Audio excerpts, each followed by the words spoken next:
Hi, and welcome to Next Level Carpentry. I'm taking a break from a number of projects that are going on in the shop these days. I'm doing some floating shelves for a client, including these two here that are made of solid 8/4 quarter sawn white oak. They go in a kitchen, and I'm taking a break from that because I want to share with you one of my favorite little carpenter hacks. I found a quick and easy way to add an eraser to a regular carpenter's pencil.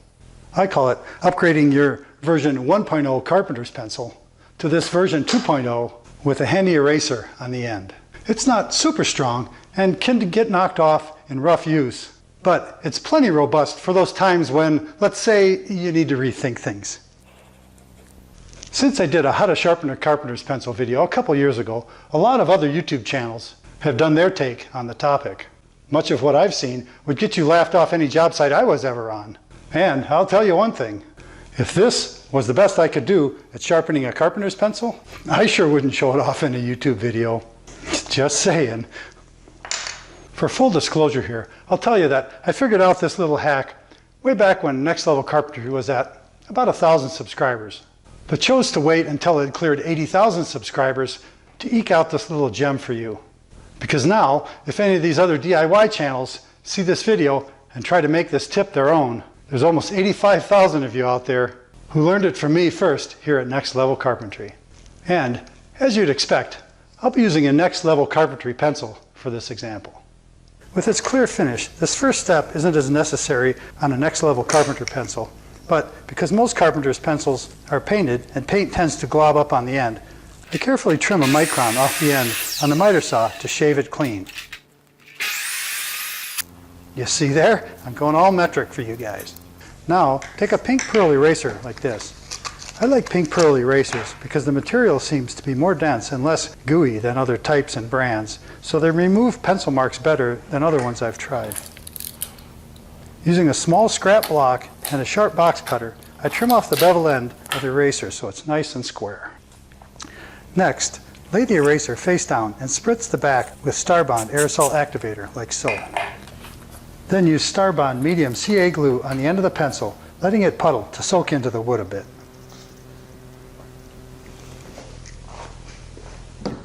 Now, paying attention to the activated face of the eraser, lay it on edge and then quickly lay the pencil down on the block and push and hold it firm against the eraser for 10 seconds while the glue cures. It's as simple as that. After that, just stand the pencil on end on the block of wood and, with the sharp box cutter, trim the eraser flush with the end of the pencil. You should be able to upgrade 6 or 8 pencils from each pink pearl eraser if you're careful. It's easy to follow all 6 facets of the pencil's end for a flush fit all around. This is a decent attachment and allows fairly vigorous erasing, but a sharp bump can knock it off, especially in colder weather when the rubber seems to get more brittle. To make the eraser hold on better, I've learned to use a strip of aluminum duct sealing tape as a ferrule of sorts to strengthen the eraser to wood bond. I just cut a strip of high quality aluminum tape about 5/8 of an inch wide. And I like to wipe the pencil and eraser with a bit of acetone before applying the tape for the best bond. Then I simply peel off the backer, and getting the backer to peel off this foil tape just might be the most difficult part of this whole process. Wrap the tape tightly and evenly around the pencil and eraser, and I'm done. It still might not be as strong a connection as a perforated metal ferrule like those used on regular pencils, but it's still strong enough to make this eraser very useful. Since everyone knows you can make bigger mistakes with a pencil in a minute than you can with hammers, saws, and nail guns in a day, this little hack can save you a pile of lumber, time, grief, and money. If you like this tip and think it's useful, I hope you'll consider subscribing to Next Level Carpentry if you haven't already. It's free, you know, and subscribers are always the first to know when new videos and content are uploaded. And hey, do me a favor and poke that thumbs up button while you're at it, because those, along with subscriptions and view count, help grow this channel. So I really appreciate it. You can visit the dedicated shopper storefront link in the video description below and find all the tools and supplies that I used in this video, so you can upgrade all your pencils just like this.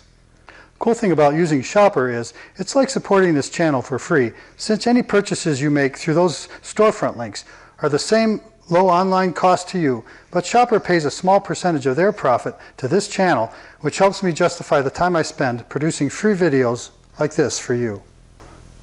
And if you're curious to see how I made this jumbo pencil, here's links to a build video, plus another one that shows how I make these so they can actually write.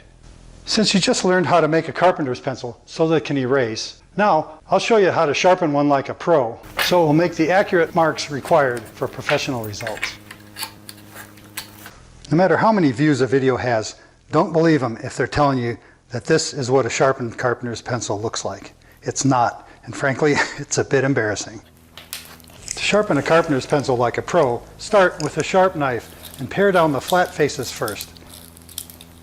It should only take a few strokes like this. This is the best way to get a razor sharp tip on the lead because wood on the edges supports crumbly lead while I shave it to a point. Pare the edges next to expose a useful amount of lead. This long tapered point is much better for getting accurate marks in tight corners. It takes a lot to be good and just a little more to be the best. So spend 5 extra seconds to pare off the beveled corners for a professional point you can be proud of.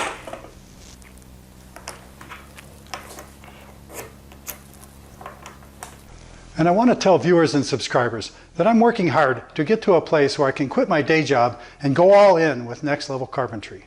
So I recently added Patreon as part of that equation. So if you're motivated, consider joining the short list of early adopters by clicking the link in the video description to contribute a monthly pledge. And the day where I can devote more time to producing and uploading real-world carpentry content will be that much closer.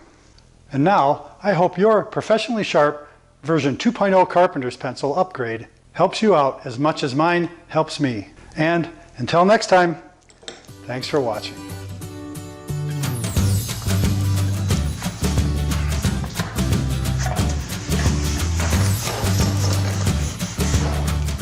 That works pretty good.